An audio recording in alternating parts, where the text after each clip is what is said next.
Hello kids. आज हम बनाने वाले हैं ये हमारे बचपन के समय से यूज़ हो रही है और काफ़ी बहुत पुरानी माचिस है। आज हम इसका कैरेक्टर ड्रॉ करने वाले हैं। ये बहुत ही क्यूट कैरेक्टर है जो माचिस के ऊपर प्रिंट होकर आता है। ये हम बचपन से देखते हुए आ रहे हैं। आज हम इसको ड्रॉ करने वाले हैं, तो चलिए शुरू करते हैं हमारी ड्राइंग। आगे चैनल पर बने रहिएगा आखिरी तक।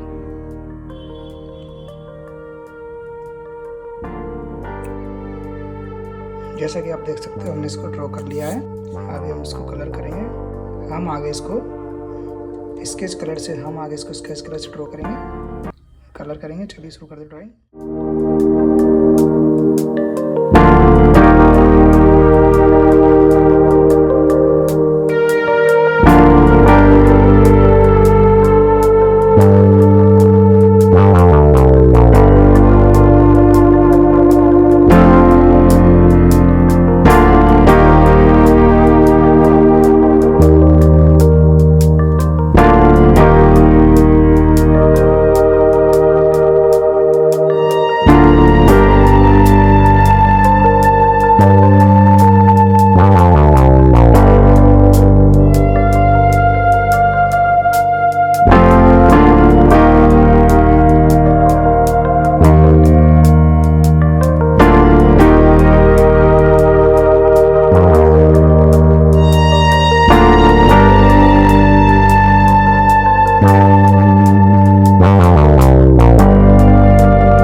कैसी लगी हमारी ड्राइंग कमेंट जरूर कीजिएगा, वीडियो को लाइक कीजिएगा, शेयर कीजिएगा और चैनल को सब्सक्राइब करना ना भूलें।